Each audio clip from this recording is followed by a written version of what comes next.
chicos, ahora vamos a empezar con esta sexta clase del curso de biología. Vamos a hablar ahora de las organelas celulares, que ya en anteriores clases ya les había mencionado. Desde que empezamos a hablar de la célula, ya les había mencionado las organelas, pero todavía no hemos hablado de ellas tan profundamente, no hemos mencionado ninguna de ellas, ni a qué se dedica, qué hace cada una de ellas. Entonces, en esta clase vamos a hablar de ellas. Ya habíamos dicho que las organelas eran como que los órganos que cumplían diferentes funciones dentro de la célula. Primero vamos con una breve definición. A ver, en biología celular se denomina organulos,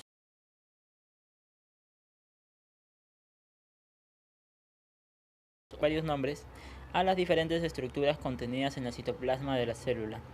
Ojo, yo les había dicho que estas organelas, la mayoría, o todas, mejor dicho, se encuentran en el citoplasma. ¿Qué era el citoplasma? Recuerden, la parte más grande de la célula, no se olviden.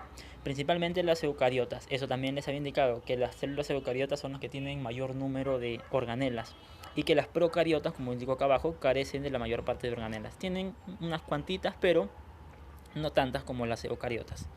¿Sí? Vamos a empezar ahora a hablar de una de ellas, que es la vacuola.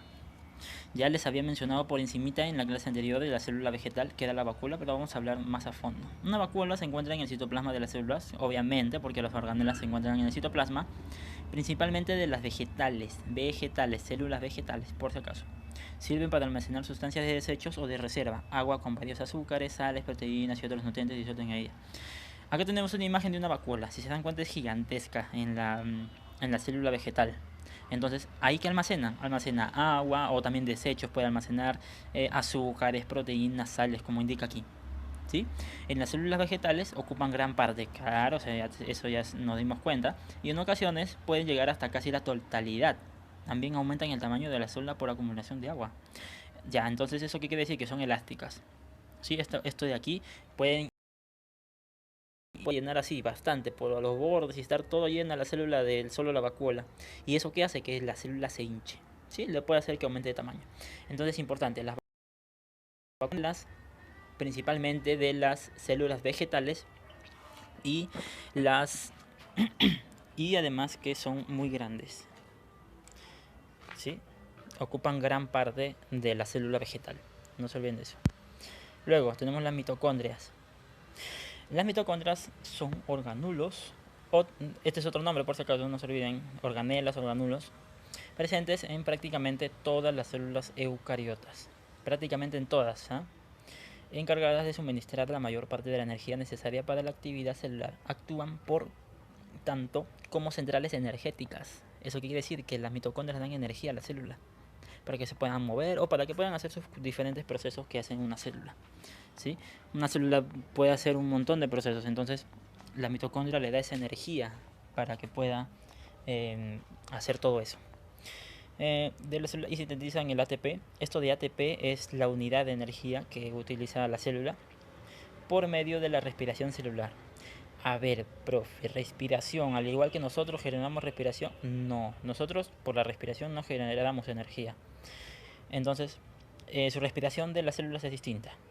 La respiración celular genera energía, ¿sí? No se vayan a confundir, por si acaso. Respiración celular genera energía. ¿Y dónde se da a cabo? En las mitocondrias, ¿sí? Cloroplastos. Ahora vamos a hablar de los cloroplastos, que por su color verde ya se imaginarán a qué tipo de célula eucariota pertenecen, pues. Los cloroplastos son las de las células vegetales, ¿eh? Y otros organismos fotosintéticos, profe, o sea, de organismos que hacen fotosíntesis, ¿sí? ¿Dónde se realiza la fotosíntesis? Ah, ahí está escrito, ¿ves? Estos están formados por un sistema de membranas interno donde se ubican las partes del proceso fotosintético.